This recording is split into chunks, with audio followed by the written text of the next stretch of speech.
We start with the birth and upbringing of Horus, a god whose existence is shrouded in myth and symbolism.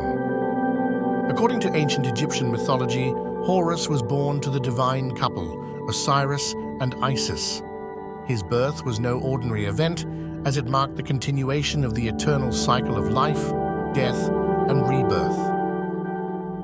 The myth tells a tragic tale of Osiris, the god of the afterlife, who was murdered by his jealous brother Set. In her grief, Isis, the goddess of magic and motherhood, tirelessly sought to resurrect Osiris. Through her magical prowess, she conceived Horus.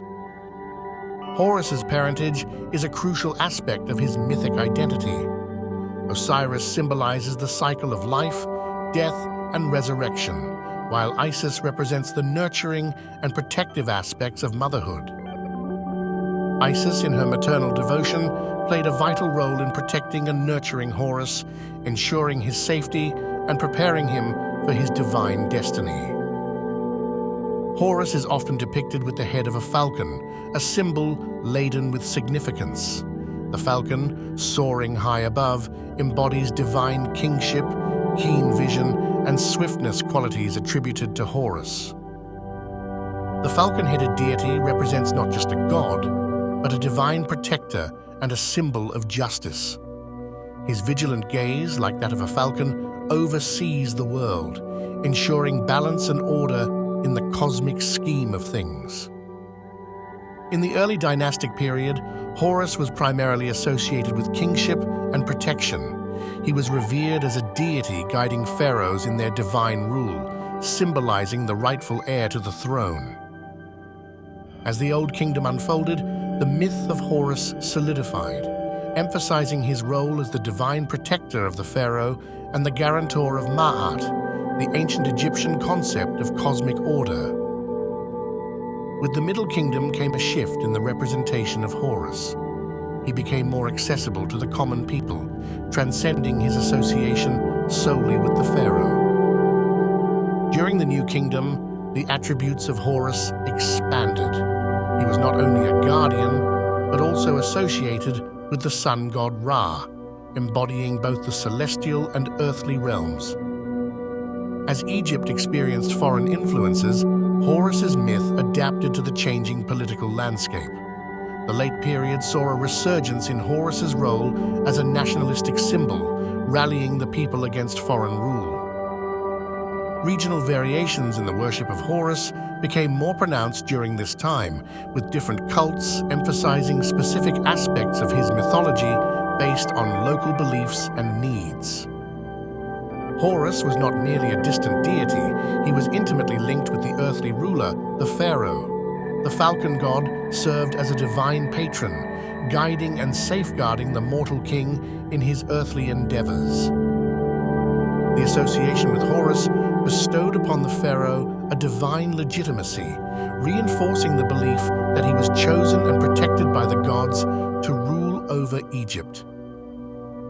The concept of the pharaoh as the living embodiment of Horus on earth was a central tenet of ancient Egyptian belief. The monarchs were seen as the earthly representatives of the divine falcon. The pharaoh, donning the regalia associated with Horus, was tasked with upholding Ma'at, the cosmic order. In doing so, they ensured the prosperity and balance of the kingdom. The great pharaoh Khufu, builder of the iconic Great Pyramid, was believed to be under the protective wing of Horus during his rule. Another notable example is Ramses II, often referred to as Ramses the Great. His many military victories were attributed to the divine guidance of Horus, solidifying the deity's role in shaping the fate of Egypt. At the heart of Horus's symbolism lies the Eye of Horus, an iconic symbol of protection, healing, and spiritual insight. The eye, often depicted as a stylized falcon's eye, served as a powerful amulet and talisman. Each part of the Eye of Horus held a distinct meaning. The eyebrow represented thought, the pupil symbolized sight, and the teardrop stood for healing and protection, a cosmic blueprint for balance and well-being. The falcon, a majestic bird soaring through the skies, became synonymous with Horus. As the symbol of divine kingship, the falcon embodied qualities such as keen vision, swiftness, and vigilance. Horus, with his falcon head, represented a powerful and benevolent force, overseeing the world with a watchful gaze. The symbolism of the falcon extended beyond the divine to influence the cultural identity of ancient Egypt. Horus, with outstretched wings, symbolized protection and divine intervention. The wings, often depicted on statues and reliefs, reinforced the deity's role as a guardian. Solar symbols, such as the sun disk atop the falcon's head, further connected Horus to the celestial realms, emphasizing his association with the sun god Ra and the eternal cycle of life and rebirth.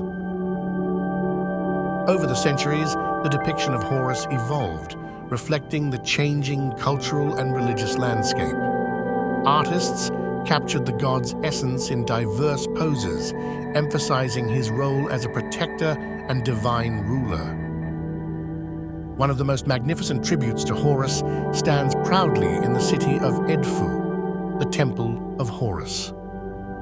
This grand structure, built during the Ptolemaic period, is a living testament to the enduring worship of the falcon god. The Temple of Edfu is adorned with intricate reliefs and statues depicting Horus's mythological battles and triumphs. Its grandeur and detailed craftsmanship make it one of the best-preserved temples in Egypt. Beyond the grand temples, statues and monuments dedicated to Horus dotted the Egyptian landscape. These sculptures, often depicting the god in regal attire, reinforced his association with divine kingship. Notable among these is the colossal statue of Horus at the Temple of Kom Ombo, where the god is depicted with a double crown, symbolizing his dual role as both a regional and national deity. From his celestial birth to the enduring symbolism of the Eye of Horus, we witness the layers of myth and meaning that defined Horus as a guardian, a symbol of divine kingship, and a celestial force overseeing the cosmic order.